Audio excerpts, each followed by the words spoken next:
En esta sesión tan interesante sobre la presentación de un libro, de una antología escrita por autores latinos que viven en los Estados Unidos. Como ustedes saben, como lo hemos externado en diferentes ocasiones, la Universidad Nacional Autónoma de México, en este caso la UNAM Chicago, dirigida o cuyo director es el doctor Javier Laguna Calderón, quien a todos ustedes les da la más cordial bienvenida. Él, por razones de índole de trabajo, no pudo estar con nosotros, pero me encargó a mí y a mis compañeros recibirlos y echar a andar el programa. Bueno, les decía, la UNAM, dentro de sus múltiples actividades, dentro de sus funciones básicas, sustanciales, está la de la difusión de la cultura. Y qué mejor que esta se lleve a cabo, se plasme, se materialice por medio de la presentación de libros, conferencias, mesas redondas, seminarios, etcétera, etcétera. La UNAM, además, tiene la misión, ¿verdad?, hablando de esta escuela de extensión que está en Chicago, de mantener un diálogo constante, diario, entre los latinos, los mexicanos y desde luego también entre nosotros, los latinos, con el mundo anglosajón. ¿Para qué? Para un mejor entendimiento de ambos, que al día de hoy sabemos ya hay algo así como 50 millones de latinos. Entonces tenemos que entendernos para convivir lo mejor posible, ¿verdad? Bien, en esta ocasión, la obra que nos convoca, bueno, es como ustedes ya, algunos que ya se acercaron, o los que recibieron la información, la publicidad, es una antología de narrativa escrita en español por autores latinos que radican en los Estados Unidos y que tienen una trayectoria literaria notable. Pues han publicado novelas, poemarios y ensayos literarios, entre otros escritos. Son escritores que además, la mayoría de ellos, son distinguidos académicos en activo en prestigiadas universidades de los Estados Unidos. Todos han sido objetos de premios y reconocimientos a su labor como escritores. La antología, pues, aglutina escritos de autores que provienen de diversos países, Centroamérica, Sudamérica, desde luego también México. Pero no nada más eso, sino también autores que representan diversas regiones de los latinos en los Estados Unidos, diversas regiones de los Estados Unidos. Entonces, reúne pues una variedad que nos puede dar un panorama bastante completo de los latinos en este país. Ahora bien, sobre todo son escritores que se caracterizan por el hecho de que su corazón no ha dejado de estar donde pertenece, es decir, en América Latina, y nos brindan su experiencia precisamente como seres humanos que tienen un pie allá, en nuestros países latinoamericanos, y otro acá, en los Estados Unidos. Todos ellos tocan el tema de la migración. Ellos mismos, pues, son migrantes. América Nuestra, antología de narrativa en español en Estados Unidos, fue publicada en Miami por la editorial Tres Aguas Lincua USA o Lincua USA en el 2011.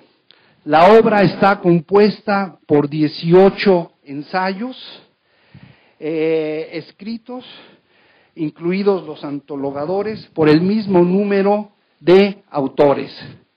Es una obra antologada por José Castro Urioste, que está a mi izquierda, y por Fernando Olzansky, quien está en el extremo derecho. Bienvenidos y felicidades por esta obra. También nos acompaña una de las colaboradoras, Ana Merino, quien está aquí a mi derecha, y le doy también la bienvenida. Bien, me gustaría decir unas breves datos acerca de cada uno de nuestros invitados en esta ocasión. Comenzaré, pues, presentándoles a José Castro.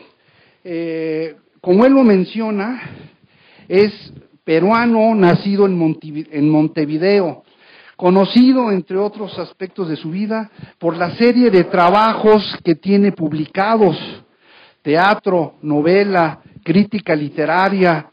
Sus obras de teatro se han representado en varios países: Perú, Estados Unidos, Uruguay. Sus textos de narrativa se han incluido en diversas antologías. Actualmente se desempeña como catedrático de literatura latinoamericana en Purdue University. En la presente antología tiene un ensayo denominado La llamada, del cual nos va a hablar más adelante. Fernando Olzansky, por su parte, nacido en Buenos Aires, ha sido diría yo, un migrante neto. Ha vivido en varios países, en varios continentes.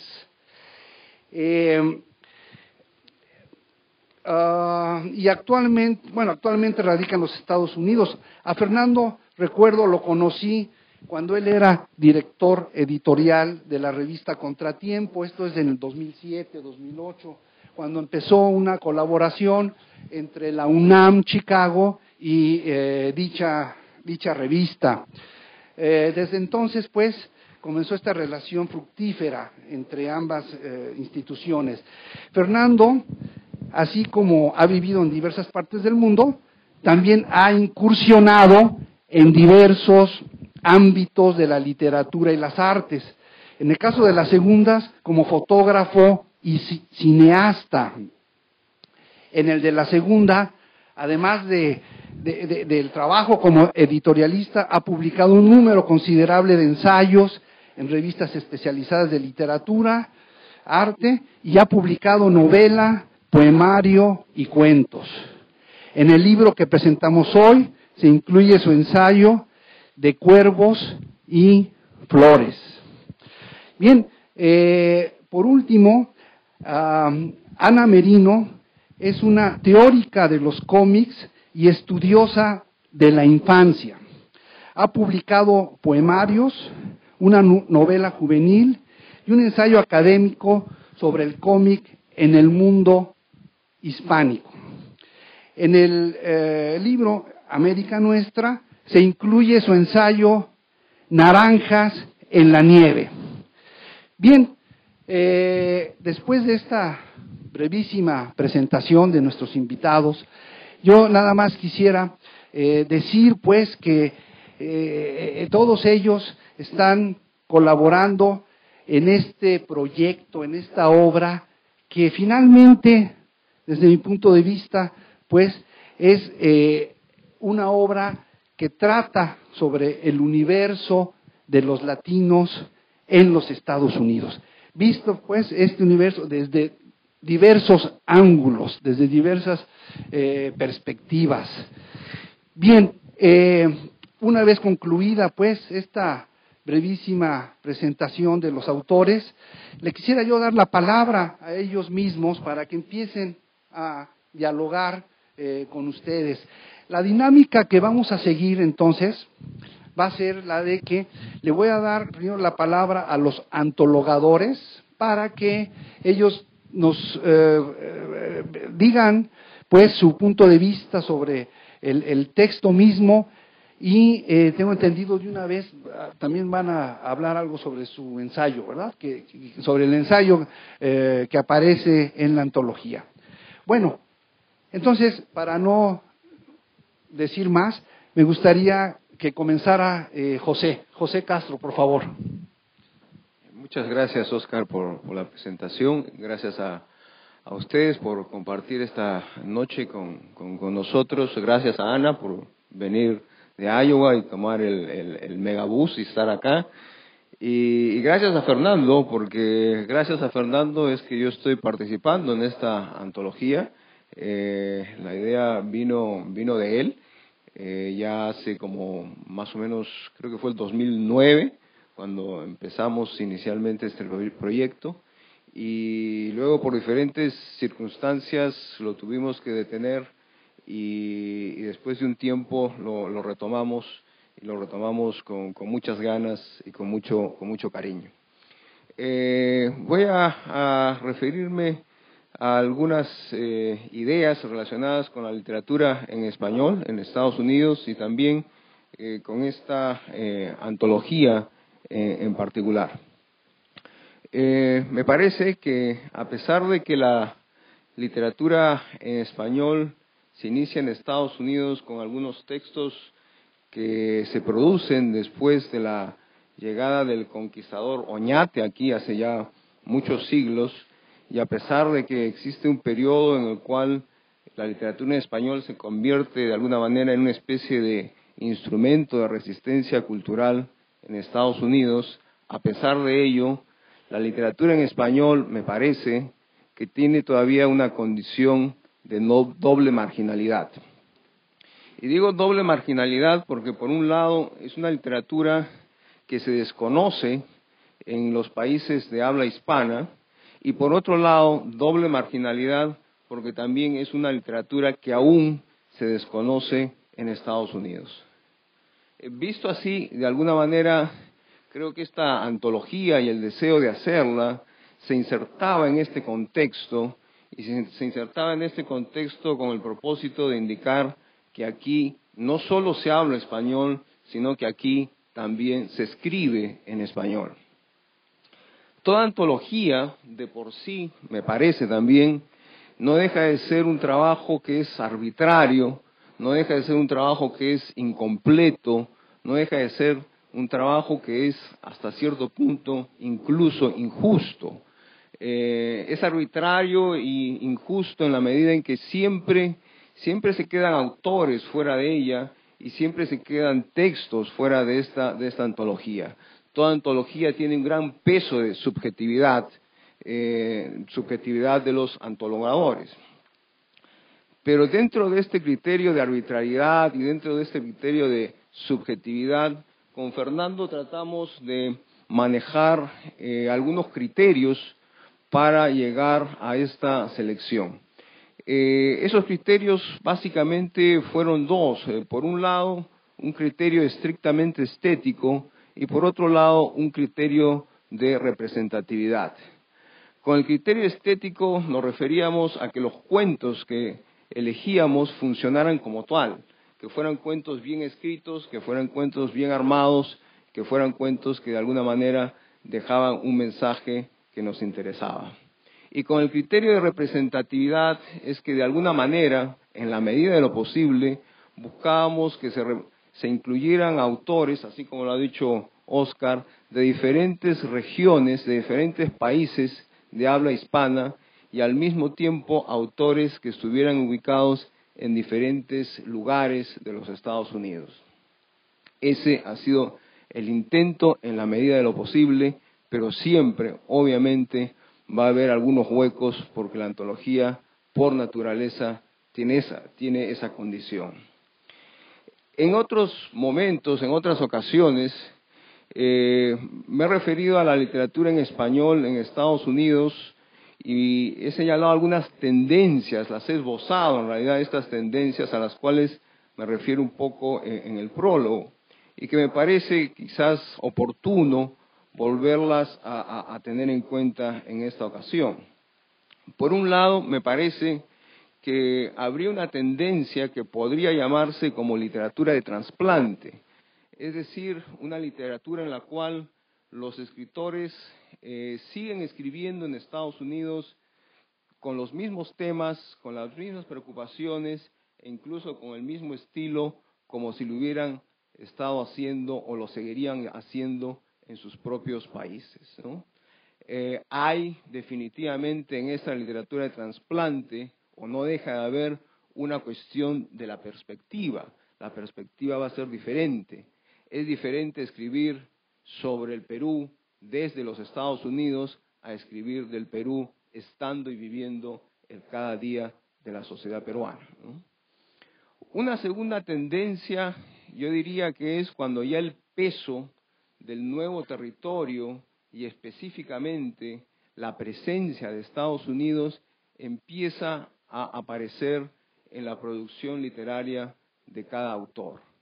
Este peso o esta presencia de Estados Unidos puede reflejarse de diferentes modos. Puede reflejarse, por ejemplo, a través de la nostalgia. Uno empieza a darse cuenta que ya no está en su país de origen. Se extraña lo que se es consciente que no se tiene. Puede aparecer este peso de la nueva sociedad cuando se insertan elementos del nuevo paisaje norteamericano. Y en todo caso, esta nueva presencia, en muchos casos, lo que crea en el sujeto es cierta angustia porque existe la sensación de haber perdido el centro y no saber aún si se tiene un nuevo centro. En tercer lugar, habría una última tendencia que yo podría llamarla una tendencia transnacional. Y esta tendencia transnacional básicamente consiste cuando en el escritor existe la preocupación por crear un mundo, ya no estrictamente nacional, sino un mundo panlatino. No se borran los nacionalismos, no se borra la condición mexicana, ni peruana, ni española, ni argentina, ni puertorriqueña, sino que se construye una comunidad que va más allá de todos esos nacionalismos, se construye una comunidad que resulta ser panlatina y de alguna manera la construcción de ese mapa, de ese universo, se realiza aquí en Estados Unidos.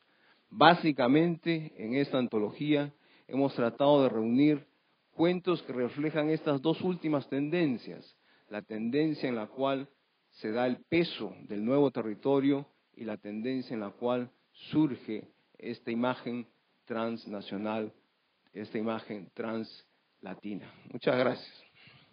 Muchas gracias, José.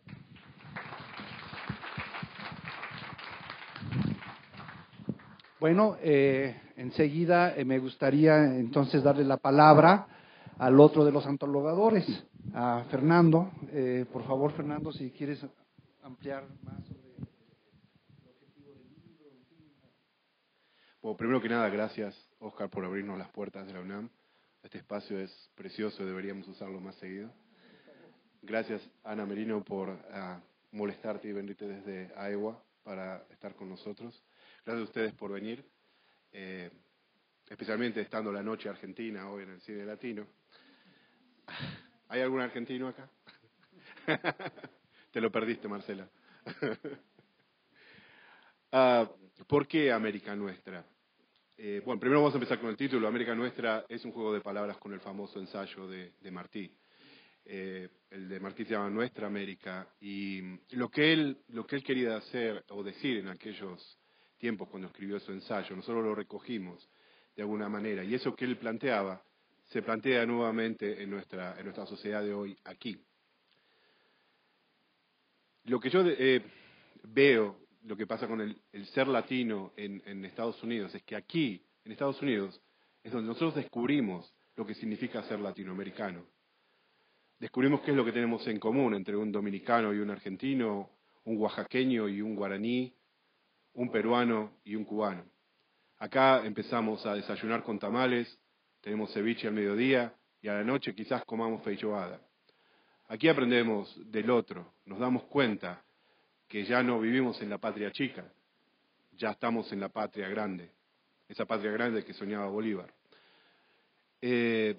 Como decía Pepe, el inmigrante aquí primero ya escribe en español, ¿verdad? Pero primero tiene que cubrir ciertas necesidades, ¿no? Después que cubre esas necesidades, empieza el movimiento cultural dentro de esa persona y empieza a expresarse. A veces se expresa pintando, a veces se expresa escribiendo, a veces se expresa de cualquier otra manera. Pero una vez que esas necesidades básicas están cubiertas, empieza a dejar su legado. Este libro trata de ser eso, trata de ser un legado de nuestra presencia, de esos 50 millones de hispanoparlantes que mencionaba Oscar, que nos convierte en el segundo país hispanoparlante del mundo. Y eso no es nada. Ya supera a España, supera a Colombia, Argentina. O sea, 50 millones de personas. Ya es imposible seguir llamando foreign language al español en Estados Unidos. Es la segunda lengua de este país. Pero no lo digo en materia de competir entre idiomas. Yo creo que tranquilamente pueden coexistir. Nosotros tenemos nuestra lengua, nos podemos expresar en ella, que tal vez es la que más nos sentimos más cómodos. Y como hay un mercado, hay un ser que necesita alimentarse de la literatura, necesita ser representado y necesita verse en estas letras. Pensamos que si invitábamos a escritores de renombre que tenían algo para decir sobre la vida de los latinos en este país y ponernos en un libro podía ser una buena idea. Podía ser libro de texto para las universidades o los colegios donde los alumnos se puedan ver reflejados y empezar a pensar y sentirse orgullosos de su propia identidad. Lo pensamos también como texto en las universidades para formar a los futuros docentes, a los futuros académicos, a los futuros profesionales que pueden ver a sí mismo el progreso de su propia comunidad. Yo me atrevo a llamar a este tipo de literatura que se genera en Estados Unidos la literatura del desarraigo. ¿Por qué? Porque el desarraigo es el tema en común en casi todos los escritos que se escriben en Estados Unidos en español. Ya no solamente del inmigrante ilegal y todas sus penurias, sino ya también el inmigrante adaptado viviendo aquí, que ve a sus hijos crecer hablando otro idioma y tal vez olvidándose de lo que es la nacionalidad de sus padres, ¿no? Esta literatura es parte del legado de esos hijos también, de esos hijos que tal vez no lleguen a leer y escribir en español, pero van a tener un concepto de lo que significa esa cultura. Esos hijos van a ver la historia de sus padres y de lo que vivieron. Yo cuando le pregunto a mi hijo, tiene 11 años, habla muy poco español, o sea, ¿qué se imagina de lo que es ser inmigrante? Y él no sabe. O sea, tal vez algún día lo pueda ver en estos libros. Creo que los escritores no piensan más que dejar un legado, de decir algo que conmueva, algo que recuerde. Este libro para mí es un documento de nuestra presencia en este país y es un documento para las próximas generaciones, de lo que vivimos nosotros en estos momentos, cómo veíamos esta sociedad, cómo la vimos cambiar, porque está cambiando para siempre. Entonces esos hijos van a ver cómo fue la vida en este periodo tan especial de luchas sociales, de luchas de cambio, de la lucha por vivir y encontrar un espacio en el mundo. Yo los invito a que la lean, se van a sorprender de la calidad literaria de los escritores. Son todos escritores premiados. Como decía Oscar, son todos académicos, gente que ha vivido. Yo soy el único que no soy académico. Y creo que se van a sorprender con el nivel y la categoría del mensaje que dejan estos escritores. Ojalá se conmuevan de la misma manera que yo me conmoví cuando seleccionaba estos materiales. Muchas gracias. Muchas gracias, Fernando. Sí, cómo no. Yo también considero que es un documento. Yo como historiador, así lo tomo, es el testimonio de los migrantes en los Estados Unidos, su pensamiento, su forma de ver esta realidad o su realidad. Bueno, ahora me gustaría darle la palabra a Ana Merino. Ana, ¿cómo ves? ¿Qué piensas del libro? La verdad es que muchísimas gracias, Óscar, muchísimas gracias a la UNAM por darme esta oportunidad de estar con Fernando y José Castro hoy compartiendo este momento en el que hablamos de literatura y de lo que hablamos de esa dimensión de la creación en español en Estados Unidos.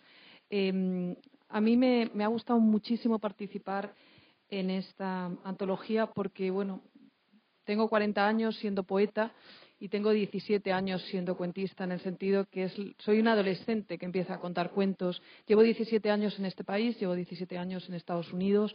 Quiere decir que comienzo a escribir poesía en España y a formarme como poeta, pero el imaginario narrativo me nace aquí, en la experiencia estadounidense, en la experiencia americana. Entonces, esa doble vida que he llevado, esa vida diaspórica y esa oportunidad que me han dado Fernando y José Castro de participar en ese proyecto narrativo me ha interesado muchísimo, porque en estos 17 años he conocido muchas Américas.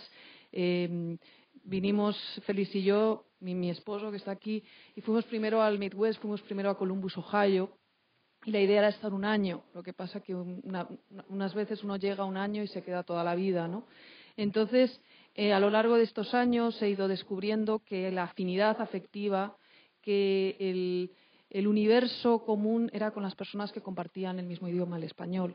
Entonces, estos 17 años nos hemos quedado aquí y hemos salido adelante, y luego hemos vivido en Pittsburgh, Pensilvania, en Carolina del Norte, en Boone, en los Apalaches, en Hanover, New Hampshire, en Vermont, y ahora en el Midwest, en Iowa. Y ese mundo en el que hemos ido creciendo estaba rodeado de gente que hablaba español, de comunidades distintas que traían diferentes universos, pero en el que el afecto profundo nos unía el idioma. Y eso me ha parecido clave, y me gustó mucho cuando Fernando me llamó y me dijo: Ana, ¿quieres participar? Porque entonces me sentí parte del mismo imaginario, parte de la misma voz.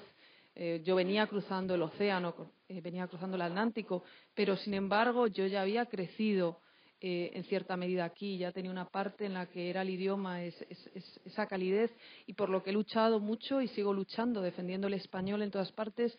Y cuando en Iowa voy a comunidades, porque tengo el Spanish Creative Literacy Program, la creatividad literaria en español en las escuelas, y hablo con los maestros y hablo con los padres y las madres para que sigan defendiendo el bilingüismo, para que no hace falta uno perder su identidad para llegar a otro lugar, ¿no? Es la teoría de las dos casas, ¿no? Y esa me la enseñó mi padre. Si uno tiene dos casas maravillosas, ¿no? Una en el campo y otra en una ciudad, ¿no? ¿Por qué va a dejar una casa si puede tener dos, ¿no? Y tener dos idiomas es como tener dos casas maravillosas, ¿no? Y poder tener tus casas con tus muebles, con tus cosas, y poder disfrutar de ambas casas, ¿no? Entonces, desde que estaba también en Carolina del Norte con las comunidades migrantes allí, que había muchísimas familias que venían sobre todo a trabajar en Carolina del Norte el tabaco, iba a hablar en las escuelas para que los chicos y las chicas siguiesen estudiando, fuesen a la universidad y entendiesen que el español era algo de lo que se tenían que sentir orgullosos, de ese idioma que era parte de su identidad y no podían perderla, y era esa fuerza que les iba a permitir seguir dialogando con varios mundos, ¿no? Entonces, bueno, el poder participar aquí y seguir mostrando esa faceta que estoy desarrollando como cuentista, pues me ha dado muchísima satisfacción, y me ha dado muchísima satisfacción estar con todos ustedes aquí.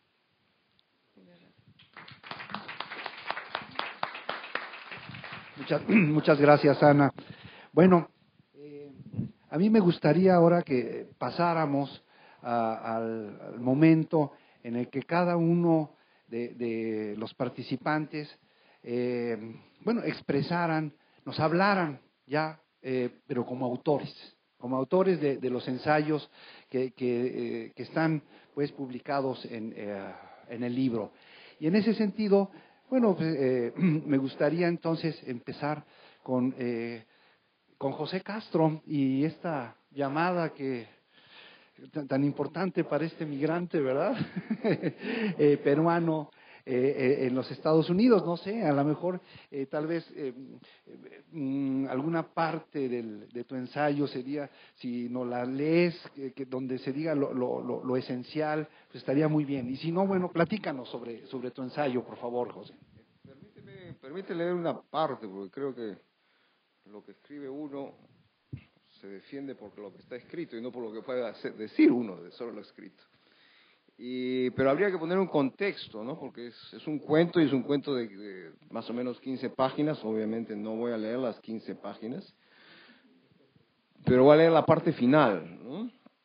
Y de alguna manera lo que está sucediendo es que está este personaje en el día de víspera de Navidad, es 24, cerca casi de medianoche, ¿no?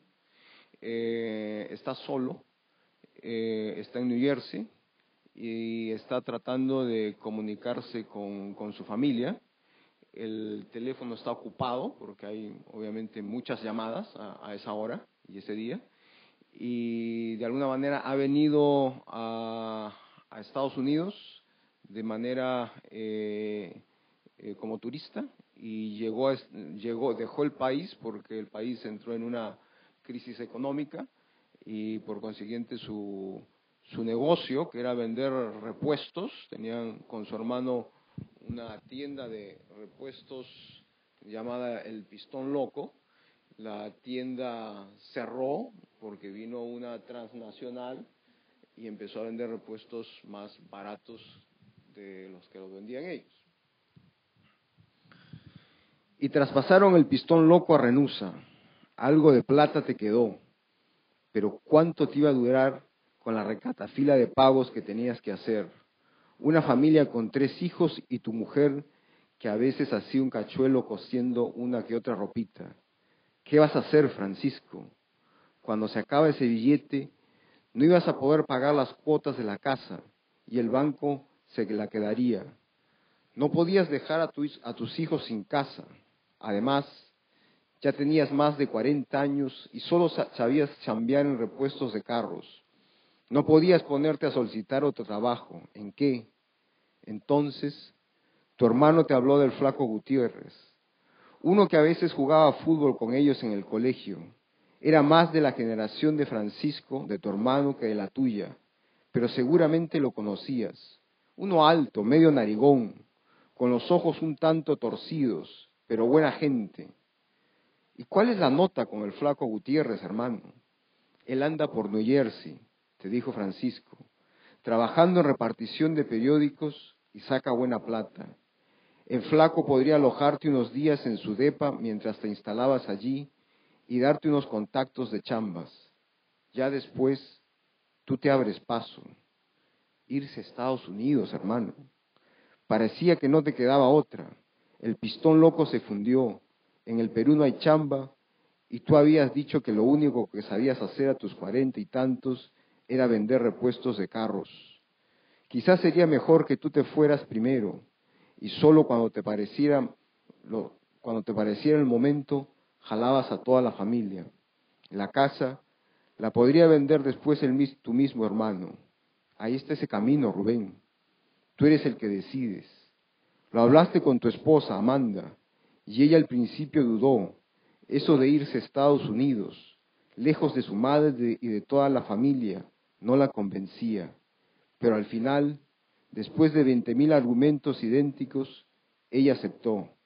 Y meses después, tú tomaste un avión en Continental Airlines, llegaste con visa de turista a Nueva Jersey, conociste al Flaco Gutiérrez, empezaste a repartir periódicos a las 3 de la mañana y en poco tiempo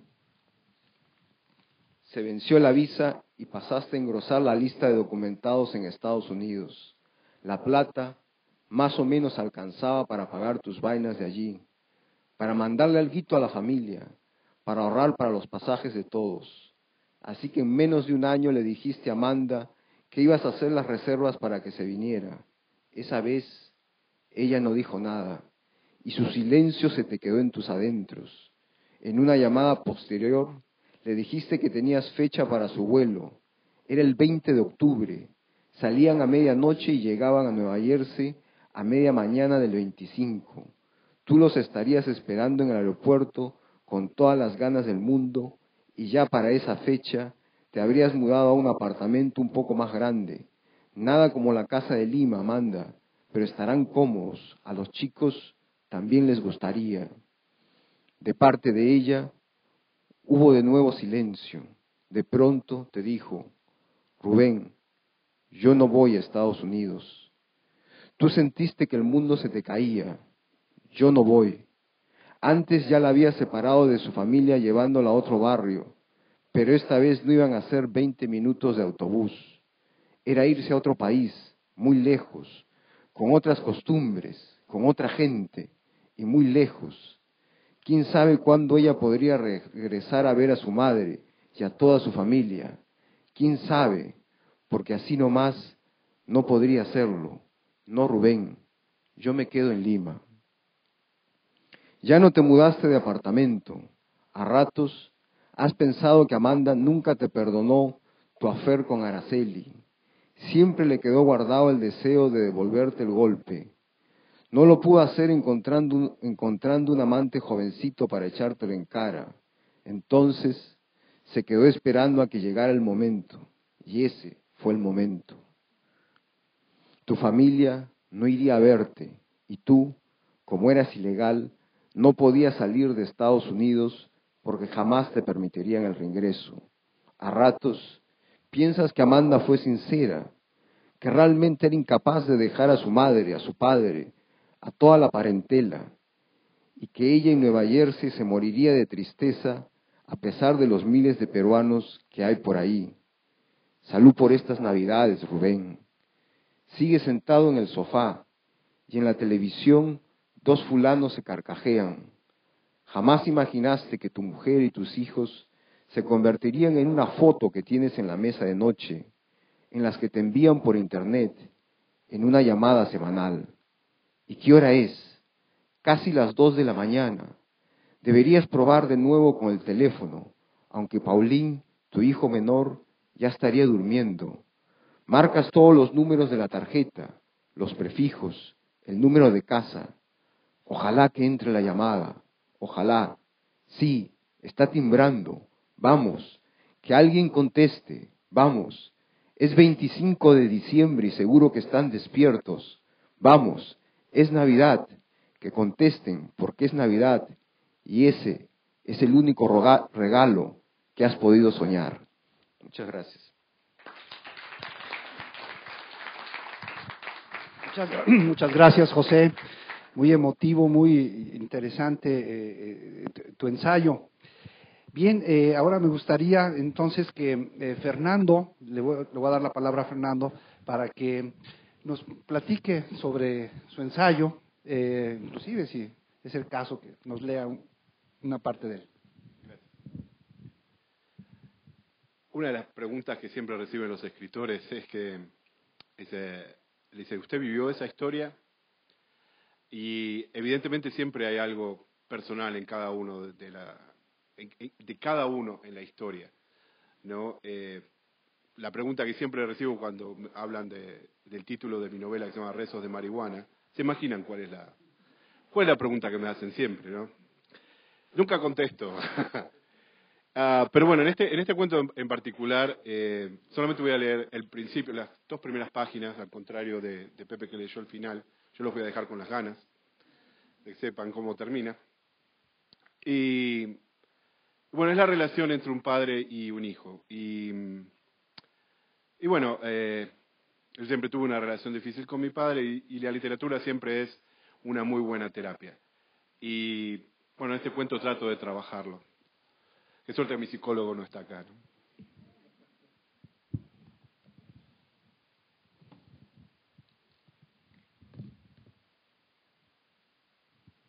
El cuento se llama De cuervos y flores. No paraba de contar los cuervos posados en los cables. No puedo decir que los contaba realmente.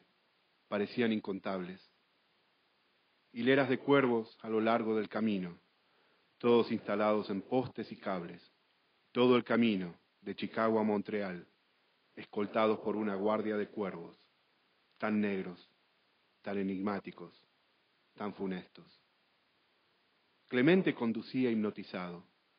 No quitaba la vista del horizonte, como si en realidad no viera nada frente a sí, sino algo abstracto y sin dimensiones. Creo que el calor lo tenía a mal traer.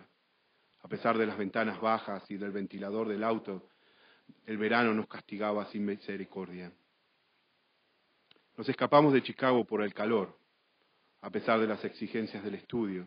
Deseábamos que Montreal estuviera algo más fresco, al menos con una brisa reparadora. La ruta no alentaba. Nos estábamos calcinando. Por eso y por algo más, al menos yo, la carta de mi padre, que guardaba en un bolsillo.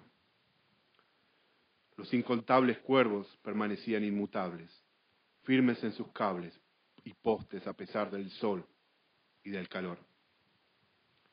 Querido hijo, hoy sabes lo que es enfrentarse solo al mundo. Quisimos darte esa oportunidad, tu madre y yo. Esperamos mucho de ti. ¿Quién si no? Hemos invertido nuestros mejores años en tu formación. Sabíamos que nuestro pequeño ambiente no te mostraría el mundo. Personalmente, creo que tampoco el nombre de una universidad ayuda si no sabes qué hacer con ello. Igualmente, hicimos un esfuerzo para enviarte al extranjero y que termines tu educación allí. Pronto regresarás como un profesional, pero más que eso, esperamos que vuelvas como tú mismo, siendo otro, con un nuevo equipaje y con algo para ofrecernos. Tú sabrás qué podrás hacer. Esperamos, tu madre y yo, que estés a la altura de las circunstancias. Eso esperamos de ti. Más de lo mismo habrá sido una pérdida de tiempo. Tu padre. Gracias.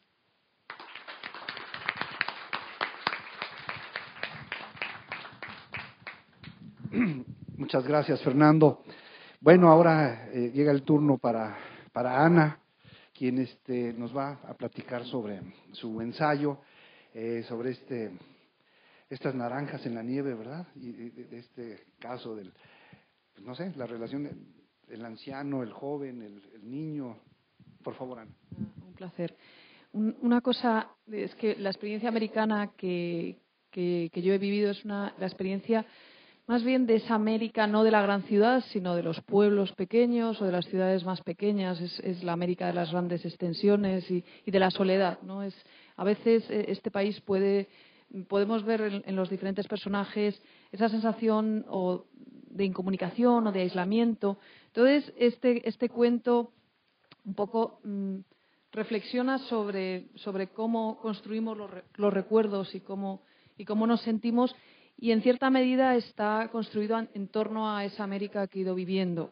Y voy a leer unas cuantas páginas. Naranjas en la nieve. Naranjas en la nieve, qué imagen tan absurda, pensó el viejo Curtis mientras afilaba su lapicero y miraba por la ventana.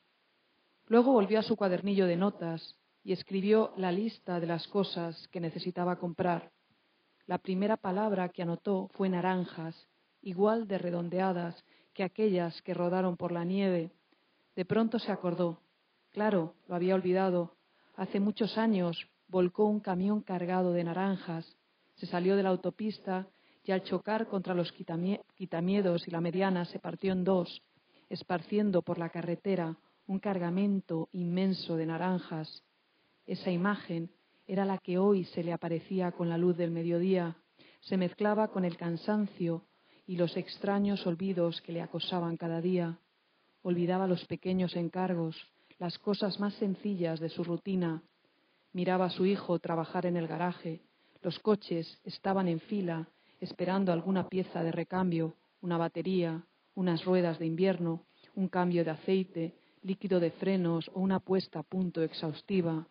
Sobre la mesa de la oficina había cartuchos de escopeta y una cajita de cartón con unos muellecitos de recambio para ajustar el mecanismo de las armas de fuego. El viejo Curtis suspiró mientras cogía uno de esos cartuchos con una mano y se pasaba los nudillos de su puño cerrado por los labios. Estaba agotado, llevaba cansado demasiado tiempo, pero no se planteaba aminorar el ritmo de su trabajo, pese a sus lapsus cotidianos, pese a esos olvidos tan incómodos que le hacían equivocar la salida de la autopista y conducir bastantes más kilómetros de la cuenta. Papá, tengo que salir un momento. Allí estaba su hijo limpiándose la grasa de las manos con un paño. Mamá me ha llamado y necesita que le ayude a mover unas cajas. Me voy a acercar un rato. El viejo Curtis sonrió y asintió con la cabeza. Sabía que ese hombre, con las manos llenas de grasa de motor, era su hijo, pero no estaba seguro de quién era la mujer a la que se refería como su madre. Él no creía estar casado. Tal vez alguna vez lo estuvo y se separó de ella, pero le parecía ridículo e innecesario ponerse a preguntar y pedirle más detalles a su hijo. Su memoria le estaba jugando una mala pasada. «Vengo ahora, ¿vale, papá?» El viejo Curtis miró a su hijo y volvió a sentir con la cabeza. Abrió la mano y se quedó observando fijamente aquel cartucho con el que llevaba un rato jugueteando. Se acordó de su amigo Martín y de las naranjas en la nieve. Eran tantas que fue imposible recogerlas todas. Algunas se hundieron en la parte de la cuneta donde la nieve era profunda. Fueron rodando aquellas naranjas hasta que las fauces de la nieve húmeda se las comió todas. Entonces Martín y él jugaron durante días a buscar naranjas en la nieve y las guardaban en un cubo que arrastraban sobre un trineo. Se las llevaban al jardín trasero de la casa de Martín y allí tiraban al blanco con aquellas naranjas de hielo que recogían. Cuando las balas atravesaban algunas de las naranjas, éstas se esparcían en pedazos, dibujando una extraña luminosidad anaranjada sobre la fina capa de nieve helada que quedaba en el camino de baldosas de aquel jardín trasero. «Limpiad ese desastre», gritaba la madre de Martín desde la ventana de la cocina. «¡Qué manía con marcharlo todo! ¿No tenéis nada mejor que hacer?» Martín y el viejo Curtis, transformado en un jovenzuelo, no le hacían demasiado caso. Sentían la superioridad de los adolescentes que creen saberlo todo y se reían de aquel rastro anaranjado que adornaba el murete, el camino y la pequeña terraza donde la madre de Martín plantaba todas las primaveras tulipanes. «No pongáis las naranjas sobre la cabeza de los gnomos, ni se os ocurra disparar, que me los vais a romper. Martín, tengamos la fiesta en paz», volvía a gritar furiosa y amenazante. «Es como Guillermo Tell, venga mamá, déjanos», respondía Martín jugando a poner nerviosa a su madre. «He dicho que no, no me hagas contárselo a tu padre». El viejo Curtis sonrió. La madre de Martín tenía razón. Aquellos gnomos de cerámica que adornaban el jardín hubieran perecido en 1000 pedazos en el primer instante que fallara en el tiro, y en aquella época los dos tenían una puntería muy dudosa. ¿Por qué le había vuelto ese recuerdo? Qué curiosa y anárquica era su memoria. Parecía una caja de herramientas desordenada a la que al buscar una cosa se le aparecían otras, herramientas aparentemente innecesarias que tenían un extraño significado. Era como si en el momento que necesitaba una llave inglesa, la presencia del destornillador quisiera indicar que en algún lugar había tornillos desajustados que necesitaban un pequeño repaso. El viejo Curtis se daba cuenta de esa imagen porque inconscientemente estaba ajustando con la uña los tornillos de uno de los cajones de la mesa. Se miró las manos. Tenía las uñas largas y bastante sucias, los dedos torcidos y muy amarillentos de tanto fumar. ¿Qué hora sería? Se dio cuenta de que ya había pasado la mañana y todavía no había salido a fumar un solo cigarrillo. Estaba tan cansado que no notaba ni su pequeña adicción al tabaco. ¿Qué se puede hacer con la vejez?, se preguntó mientras resoplaba y sintió un poco de pena. Martín había muerto hacía más de una década, una muerte absurda, pensó el viejo Curtis con tristeza, como todas las muertes que llegan antes de tiempo. Murió como aquellas naranjas hundidas en la nieve, húmeda de las últimas nevadas del invierno. Le dio un ataque al corazón mientras cazaba. Tardaron varios días en dar con él, por culpa de su dichosa manía de salir solo y no decirle a nadie a dónde había ido. Martín y su extraño sentido de la privacidad hizo que muriese solo, solísimo, como aquellas naranjas que rodaron por la autopista y desaparecieron engullidas por la nieve de la cuneta. El cuento sigue, gracias. Y sigue, pero así os da una idea, ¿no? Este es el arranque del cuento del mundo del que estoy hablando, que es ese mundo, ¿no?, un poquillo desolado que existe, ¿no?, de esa América un poco en la que yo vivo, pero a la que tengo un especial cariño. Muchas gracias, Ana. Bueno, después de haber escuchado a los antologadores y a los autores al mismo tiempo de los ensayos, a mí me gustaría invitar al público, a los asistentes, a que lleven a cabo un diálogo con nuestros autores. Por lo tanto, me gustaría que procediéramos a una sesión de preguntas lo que les pediría yo es que digan, bueno, para Fernando, y viene la pregunta, o para José, ¿verdad? Para que sea, o puede ser para los tres, inclusive, ¿no? Así es que, por favor, están en su casa. Gerardo, adelante. Bueno, mi pregunta es para ti, Pepe, pero en realidad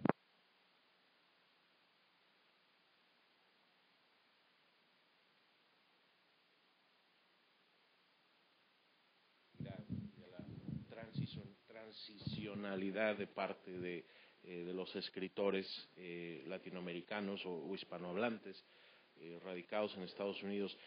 ¿Sientes tú que esa doble marginalidad es una condición permanente o es una condición cambiante que puede modificarse por la publicación creciente de literatura en español? Sí, yo creo que tiene que ver por un desconocimiento, ¿no? Y definitivamente me parece que me da la impresión que va a cambiar, ¿no?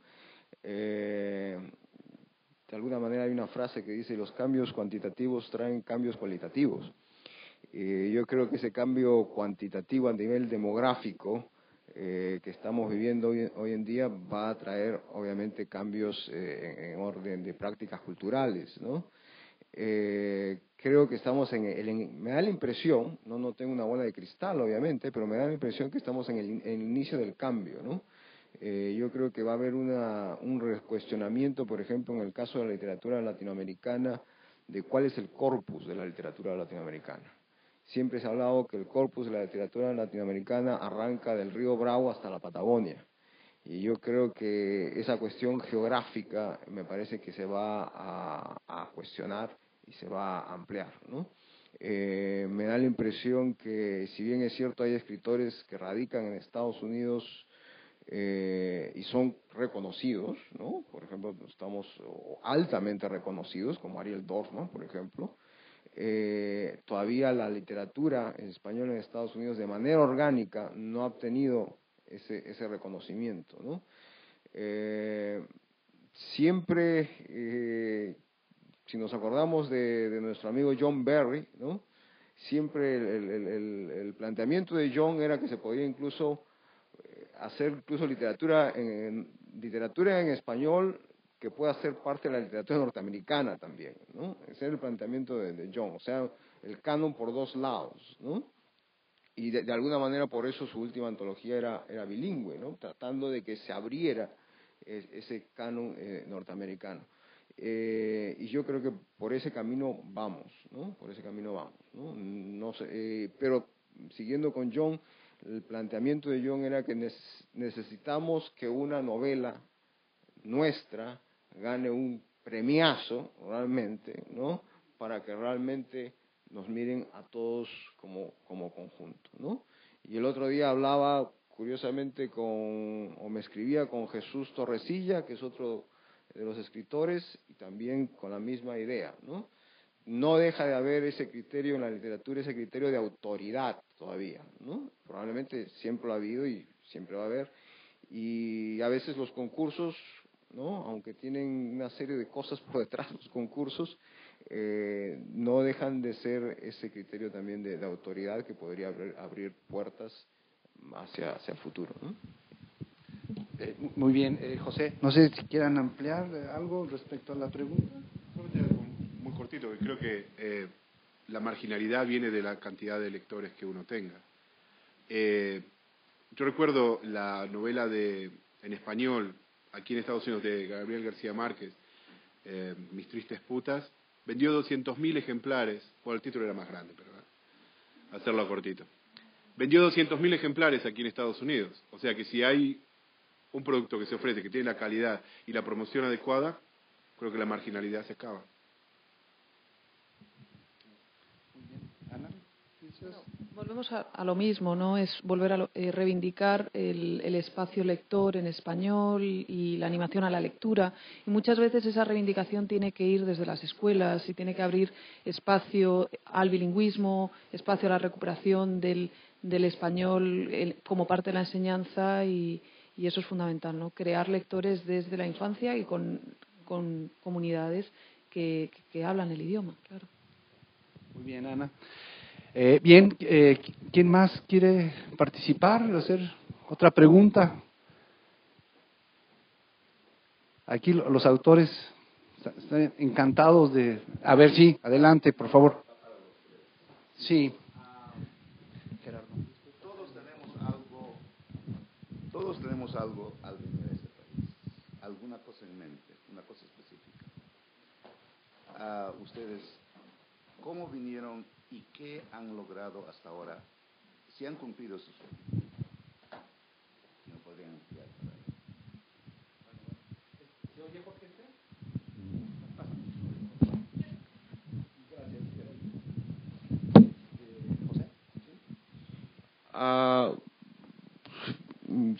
Yo no sé por dónde empezar, porque ya me vine hace tanto tiempo que ya no me acuerdo. Pero yo vine a estudiar literatura, ¿no? Y ese era mi objetivo, ¿no? Y lo que me sucedió, que no es solamente mío, porque lo he conversado con otros escritores, es que me terminé quedando porque aquí vi que tenía mayor posibilidad de desarrollar mi obra literaria, ¿no? Curiosamente no deja de ser un riesgo también, ¿no? Porque de alguna manera me desconecté, ¿no? A pesar de que regreso al Perú, ¿no? Me desconecté en cierta medida con la comunidad literaria peruana, ¿no? Entonces no deja de tener ese riesgo, ¿no? Y esto la vez pasada lo conversaba con un poeta colombiano, Armando Romero, y me decía lo mismo, ¿no? Él también se vino acá y se quedó acá con el propósito de desarrollar, de tener más tiempo, sobre todo, ¿no? Porque una de las cosas que se necesitan para escribir es tiempo, ¿no? Y pensábamos que íbamos a tener más tiempo libre, ¿no? Yo no tengo tiempo libre, no lo conseguí aquí el tiempo libre, ¿no? Así que, y ya me di cuenta que si tengo que escribir en cualquier momento, ¿no? No va a haber el momento ideal para escribir, eso no va a llegar, ¿no? El momento es cuando simplemente hay un instante libre, ¿no? Y eso les sucede creo que a todo el mundo. Había un dramaturgo uruguayo que era profesor de escuela, escribía en los recreos, ¿no? No le gustaba su trabajo, ¿no? Entonces como terapia iba y escribía en el recreo, ¿no? Entonces en cualquier instante que se puede escribir, uno realmente debe tratar de escribir. Si alcancé el sueño, yo todavía sigo soñando en todo caso, ¿no? Y por eso sigo acá.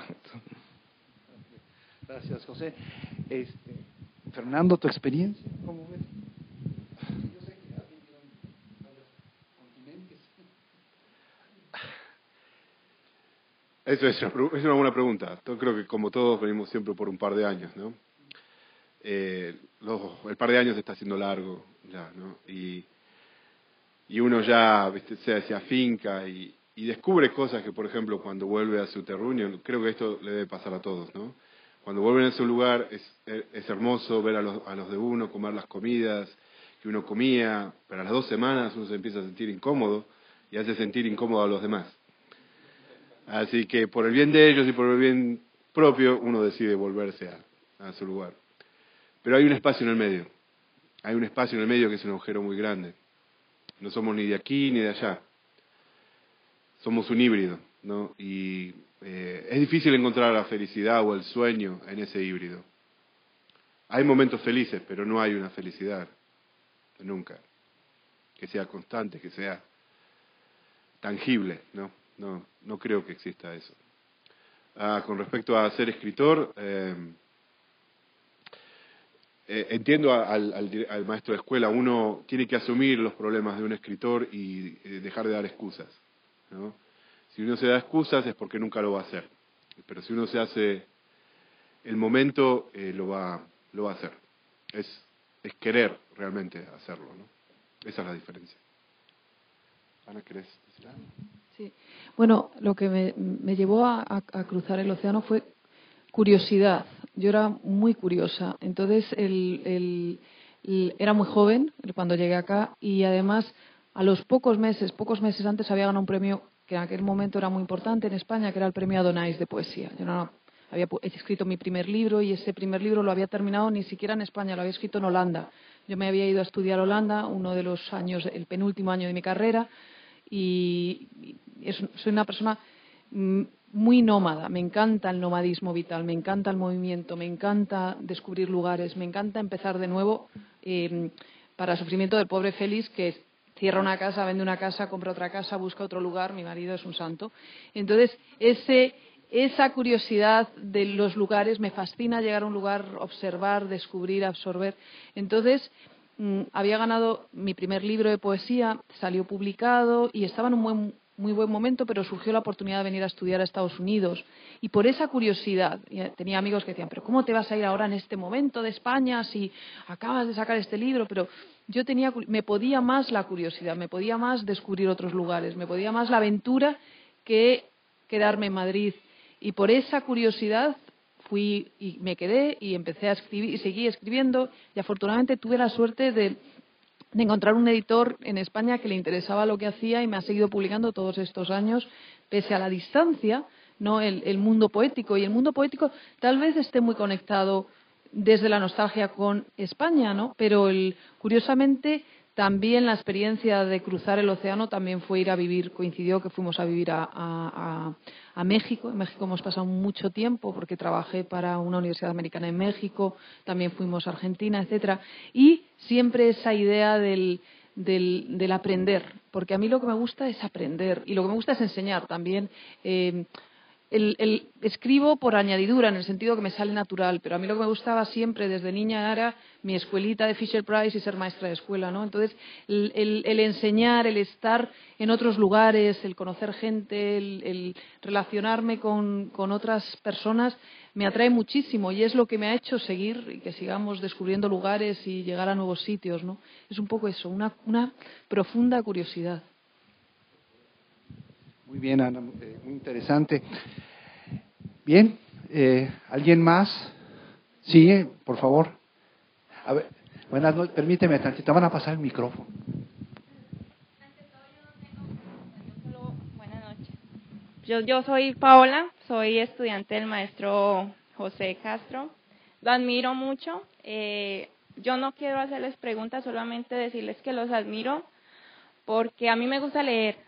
A mí me encanta leer y a veces que uno le da como la depresión, eso ayuda mucho a que usted cambia totalmente su estilo de ver la vida. Y me gusta leer, por ejemplo, los libros así, y es bueno ahorita que usted estaba leyendo lo de las naranjas y lo del maestro. Yo los felicito, de verdad, porque ustedes cambian el mundo. Cambian el mundo, yo lo único que les puedo decir, gracias.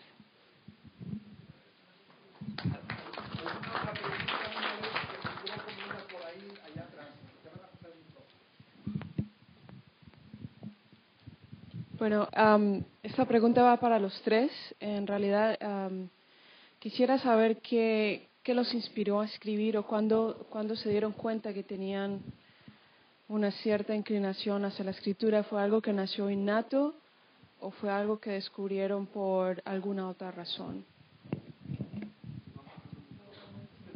Acabo de dañar el micrófono también.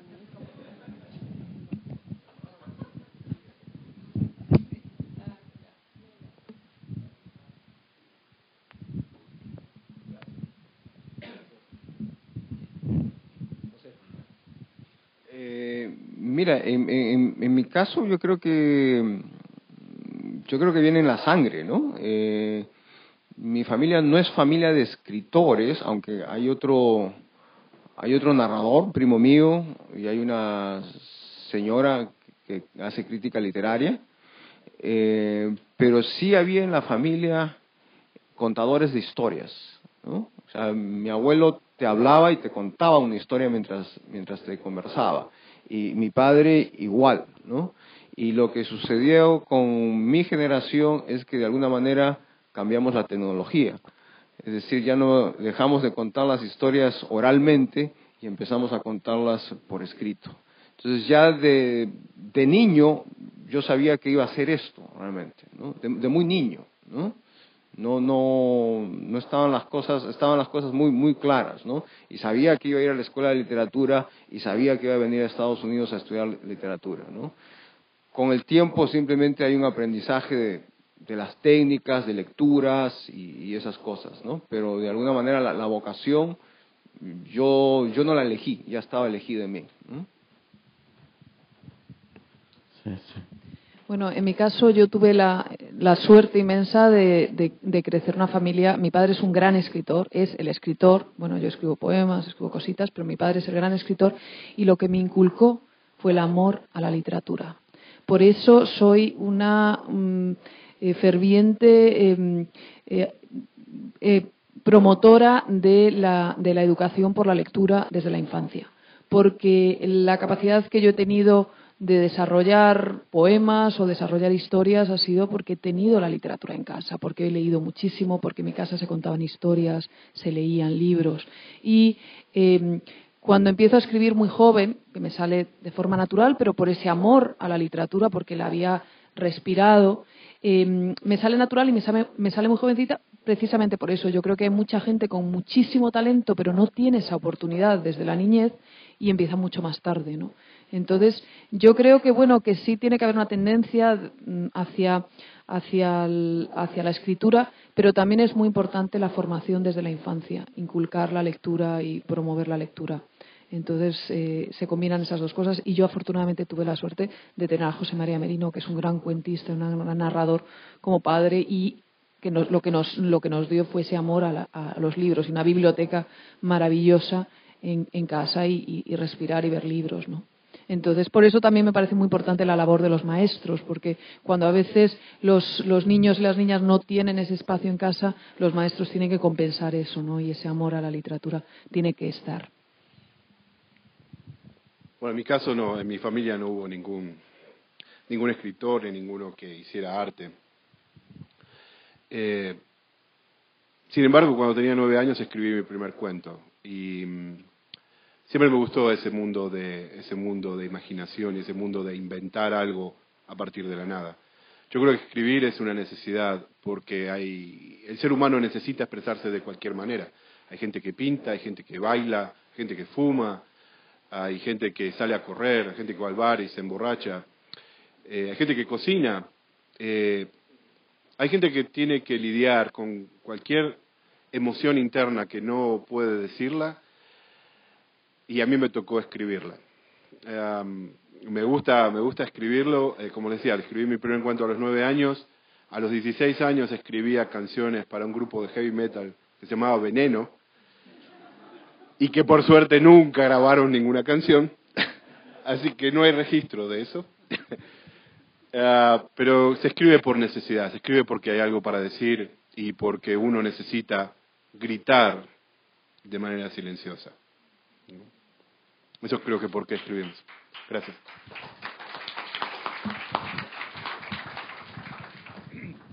Bien, continuemos. Héctor, allá te van a... Ok, perfecto.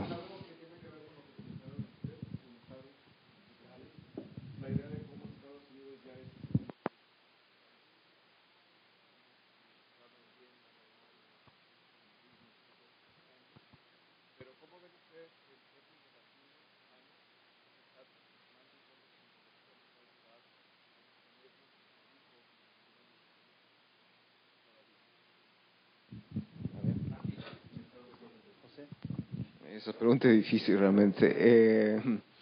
Yo creo que el término latino, hispano, me parece que, a mí me parece que es una discusión que no tiene fin realmente, ¿no? Al final de cuentas creo que hay un acto de voluntad cómo uno quiere ser llamado y con qué se identifica. Pero yo creo que a las palabras uno también les pone significado, ¿no?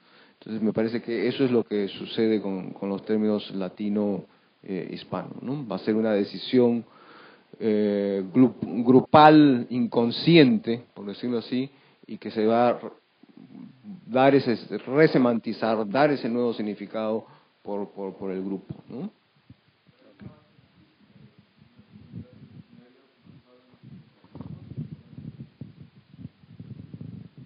Como una comunidad, una base lingüística.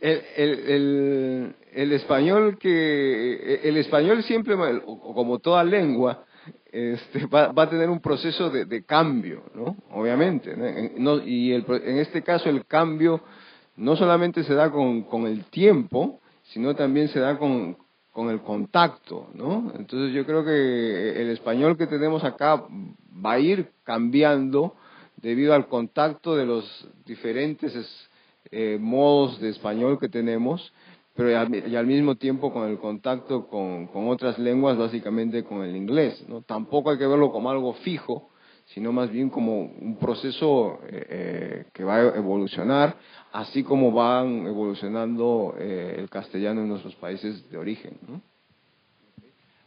Ana, ¿quisieras?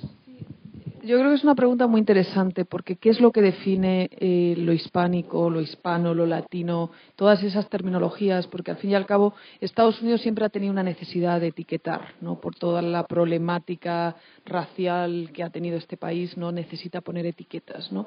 Entonces, cuando le viene una población que es tan diversa y tan compleja, pero que tiene afinidades y que en muchos casos comparte un idioma común y también tiene unas respuestas comunes y unos afectos comunes, que es muy interesante, ¿no? Y eso lo he ido notando en mi propia experiencia de, bueno, pues sí, yo nací en Madrid, etcétera, pero cuando tengo estudiantes de diversos sitios y además tengo ahora estoy enseñando español 103, tengo un estudiante que se llama Óscar, que es de origen mexicano, pero perdió el español casi, por eso está tomando el curso, lo habla bien, pero no escribe, no nada.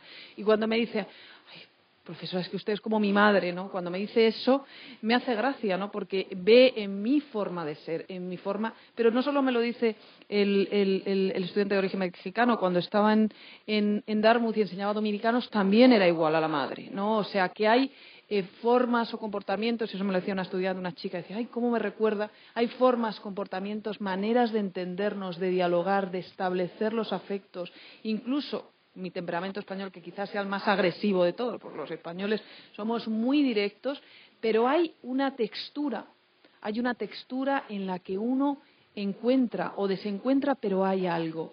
Y eso me sorprende porque a veces incluso ahora me llaman del Latino Council y les estoy ayudando una cosa y hay personas que han perdido, que son segunda generación y se lamentan de haber perdido el español, o cuando estoy con los hermanos Hernández, dibujantes, creadores de cómics de Logan Rockets, que ellos perdieron el español, Gilbert y Jaime, me lo dicen en inglés, dicen, es que cuando estamos contigo da gusto en las convenciones de cómic porque es que de pronto es como encontrarse en casa.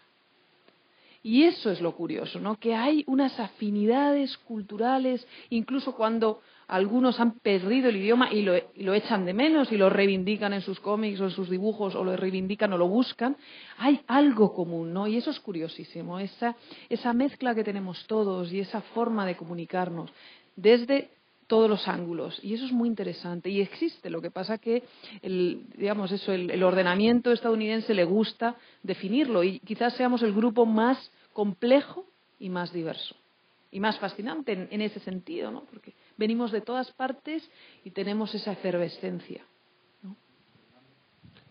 Bueno, como dije al principio, es acá donde descubrimos que somos realmente un grupo mucho más grande de lo que pensamos que somos en nuestros propios países, ¿no? Como mencionaba Ana, el tema de las etiquetas, no nos las pusimos nosotros, nunca dijimos nosotros mismos qué somos. Siempre es alguien más que te dice qué es lo que sos. Solamente cortito con el tema de latino y hispano, latino puede ser un italiano, ¿no? Tienes todo el derecho de decir que es italiano, pero tiene algo en común con un latinoamericano, solamente que es una lengua romance. Y si decís que es latino, él probablemente te va a decir, no, soy europeo. Ahora, hispano se refiere a la península hispánica. Está catalogado como solamente hispano a la gente que habla español como primera lengua. O sea, eso es ya excluyendo otro tipo de países como Brasil, por ejemplo. Entonces yo no pondría ni latino ni hispano. Yo, si me tengo que poner una etiqueta, digo que soy latinoamericano. Y desde ya Estados Unidos se está convirtiendo en un país latinoamericano en muchos aspectos. Entonces, yo no creo que sea necesario usar una etiqueta que han elegido en este país y que las usamos en nuestros países. Debe ser ese otro símbolo de colonización, supongo. sino elegir una por nosotros mismos. Es decir, ¿qué somos? O sea, ¿le podés decir a una persona de Oaxaca y que habla una lengua indígena que es latino o hispano? No. No. Entonces, es momento de que nosotros decidamos como comunidad ponernos una propia etiqueta si es necesario. Aunque no creo que sea necesario en este momento. Latinoamericano y punto. Incluso aquí en Estados Unidos. Y con respecto al idioma, el idioma es algo que está en contacto. Se usa académicamente, se usa el español de México como estándar por la cantidad de población mexicana en este país y también por el flujo académico que hay. Pero el idioma va a cambiar el idioma inglés y va a cambiar el idioma español. No está mal eso. No hay que ser tampoco tan purista, ¿no? Yo me van a tener que perdonar, soy muy mal hablado, y voy a decir una mala palabra para algunos, pero para mí no es ninguna mala palabra. Quiero poner la palabra pendejo como ejemplo. ¿Saben lo que es un pendejo en Argentina? Bueno, los argentinos saben, pero es un niño. Si alguien me dice, ¿tenés un pendejo? Tengo un pendejo de 11 años que va caminando por mi casa. Yo sé que para algunos es un insulto, pero así como aprendemos las diferencias que tenemos, aprendemos las cosas en común. El lenguaje tiene esa belleza, ¿no? De que podemos aprender de otros, podemos usar palabras, y a veces palabras que no tenemos en nuestro propio idioma o dialecto, usamos la de otro para describirnos mejor, ¿no? Muy bien. ¿Alguna otra pregunta, por favor? Está muy interesante el diálogo. Sí, Jorge. Gracias. Sí.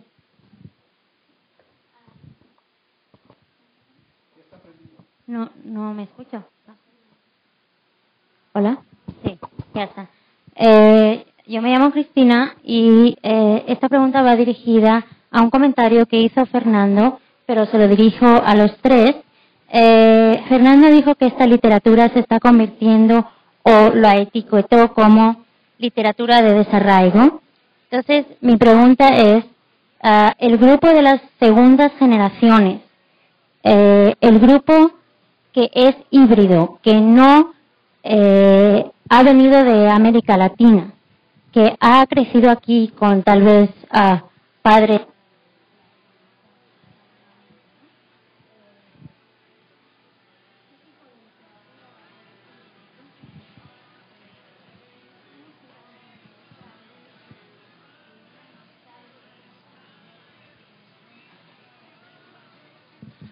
Fernando, si quieres comenzar, porque tú diste pie a esta reflexión. Para que abre abierto la boca, ¿no? Es interesante lo que dices, pero yo creo que el idioma en el que uno quiere escribir o expresarse siempre va a ser el que uno elija y se sienta más cómodo, ¿no? Eso es una decisión muy, muy personal. Pero yo no creo que haya nada de malo que un latino escriba en inglés, como hay latinos americanos que escriben en portugués o en francés. Y creo que esta literatura del desarraigo depende más de un tema y hacia dónde está orientada. Yo creo que es un movimiento en este momento en Estados Unidos que genera cierto tipo de literatura con algunos temas en común. Yo te puedo dar los casos, por ejemplo, de los que iniciaron la literatura chicana, como Tomás Rivera o a Rudolfo Anaya. Algunos escribieron en inglés y otros escribieron en español, dependiendo del libro. Rudolfo Anaya escribió una novela en español, después la escribió en inglés, la otra la escribió primero en inglés y después en español. Tomás Rivera decidió escribir primero en español y después en inglés, a pesar de haber crecido desde muy chiquito en este país. Creo que es una decisión muy, muy personal, ¿no? Qué idioma uno va a decidir. Y no te quita nada de identidad la lengua. Sí, claro. Lo que hay que reivindicar aquí es, digamos, la experiencia lingüística que uno pueda desarrollarse en las lenguas que quiera. Y eso es muy importante, ¿no? Y viendo otros países, otras experiencias, en España, por ejemplo, tenemos el bilingüismo en muchas áreas, en muchas zonas, el catalán, el gallego, el asturiano, el vasco, el valenciano, incluso, digamos, las propias vertientes lingüísticas de otras del catalán con el mallorquín, ¿no? Entonces, y lo mismo cuando yo estudiaba en Holanda, estudiaban irlandés, pero en la zona frisia hablan el frisio. O sea que lo importante es reconocer la riqueza lingüística. América Latina tiene una riqueza lingüística impresionante con todas las lenguas indígenas, ¿no? Lo importante es que Estados Unidos se dé cuenta de que también es un territorio de riqueza lingüística y que esa riqueza lingüística lo que hace es enriquecer a todos y que esos 50 millones, si eligen su bilingüismo, es algo que va a enriquecer a este país, ¿no? José.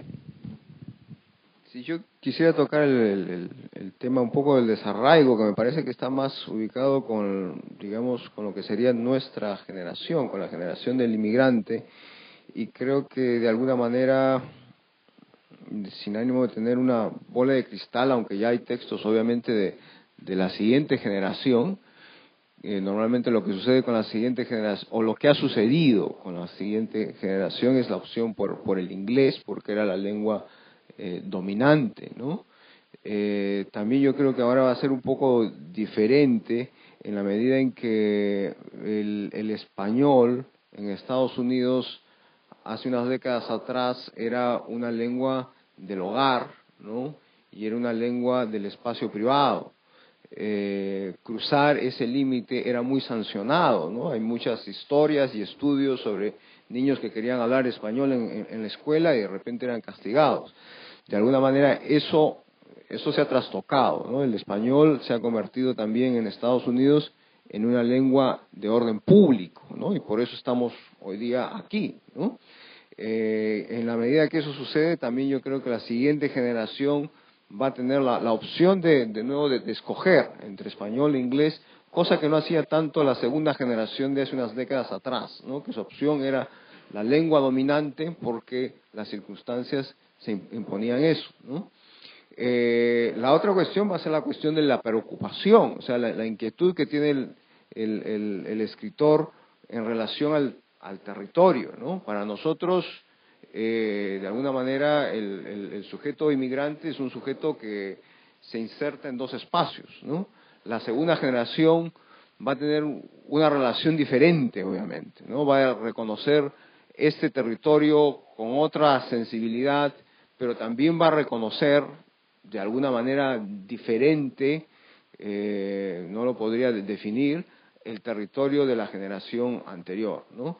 Creo que mucho va a depender de esas también, esas texturas a las que se refería Ana, ¿no? También a la generación siguiente va a tener la capacidad de reconocer esas texturas y a partir de esas texturas poder realizar relaciones de identificación, ¿no?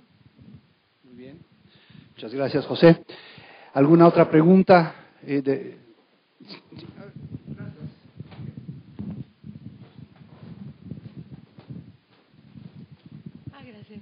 No sé si creo que no necesito. ¿Sí? Ah, están grabando.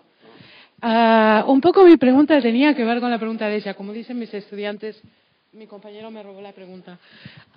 Pero mi idea también, mi pregunta tenía que ver con el hecho de la nueva generación, es decir, con la generación que crece con una identidad estadounidense, aunque tenga esa herencia latinoamericana por parte de padres y abuelos y primos, con los que a veces no pueden comunicarse.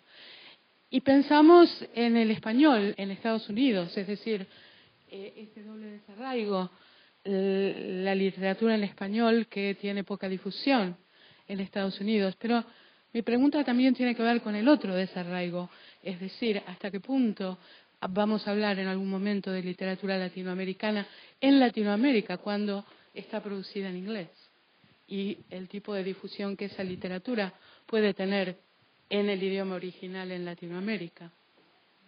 Yo estoy convencida de que las próximas generaciones de escritores con herencia latinoamericana van a escribir en inglés en Estados Unidos.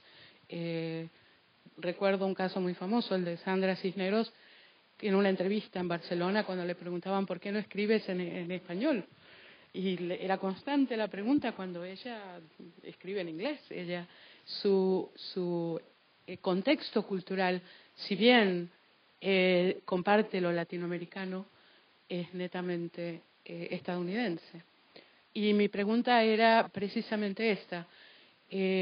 ¿Cómo ven ustedes el futuro de una literatura de códigos latinoamericanos o de códigos híbridos dentro de lo que es el panorama del quehacer latinoamericano cuando esta literatura esté escrita en inglés y necesite traducción?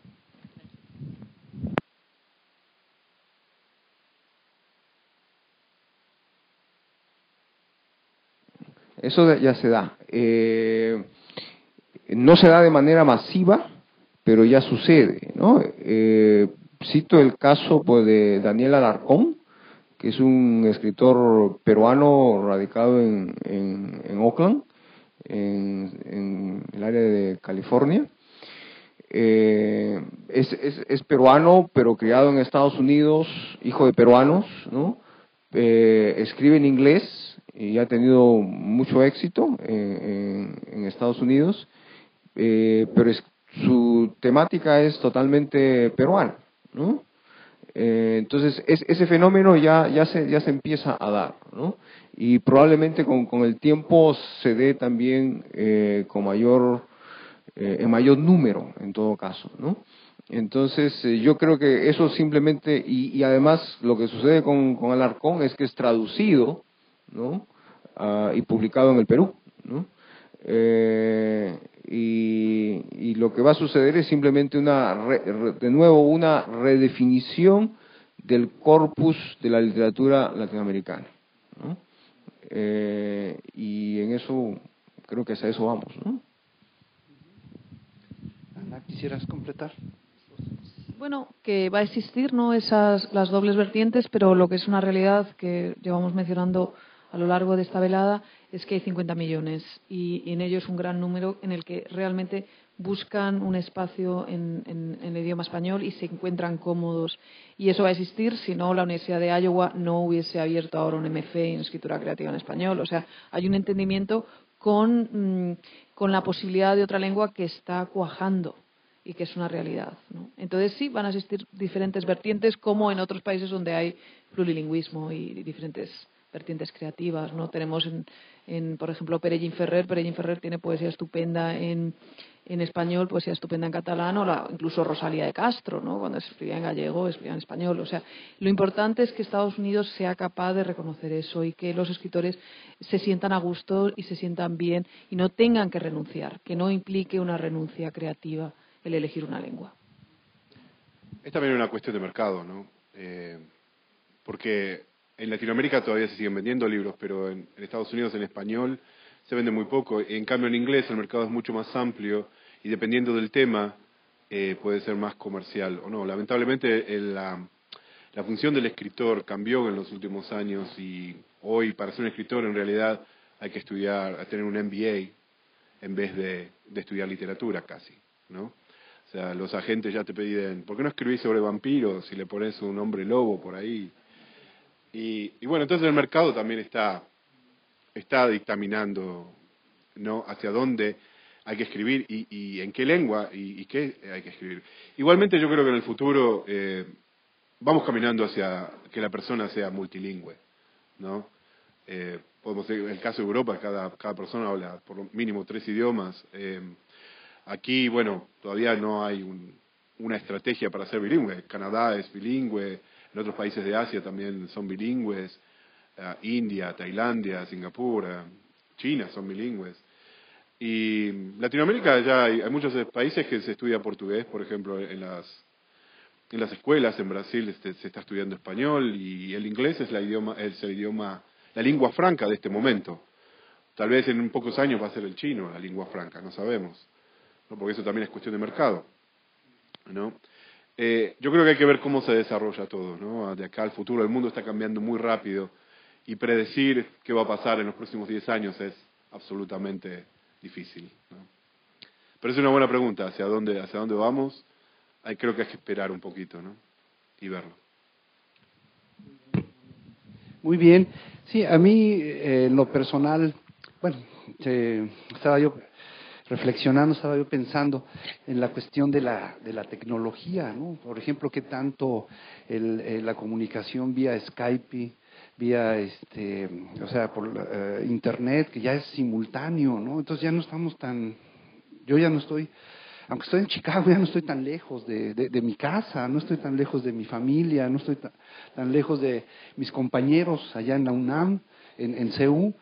Prácticamente tenemos conferencias vía internet, vía videoconferencia, en fin, entonces ya no estamos tan alejados, tan aislados, tan en una situación que nos aísle, ¿no?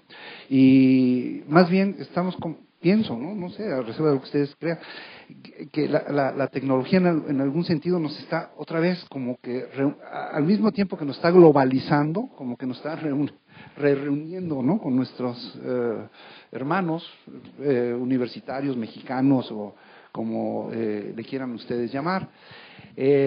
No sé si a este respecto de la tecnología quisieran decir algo, si es que viene al caso, si no, pues no sé, hay una última pregunta para irnos a tomar una copita de vino, ¿no? ¿Cómo ves?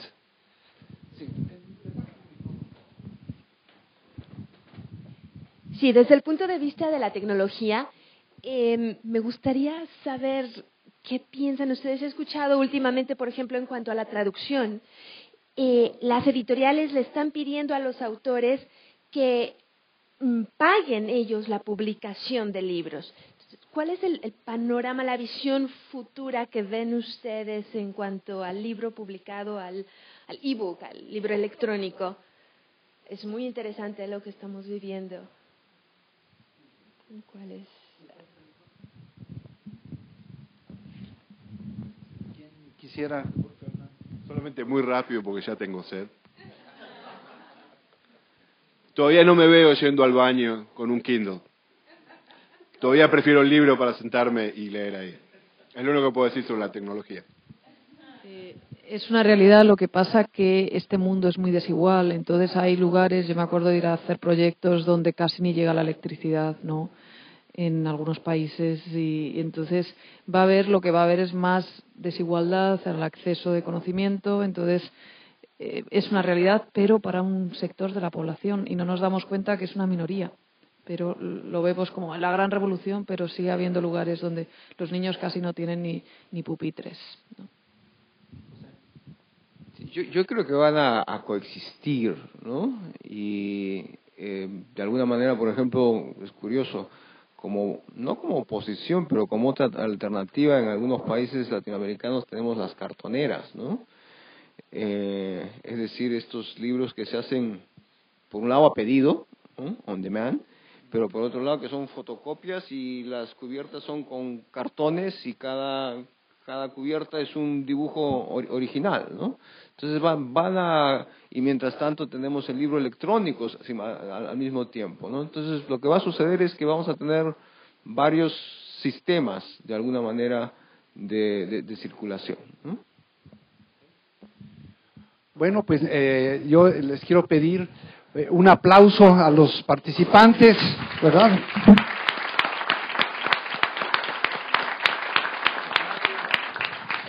Muchas gracias por esta excelente participación, por esta excelente velada.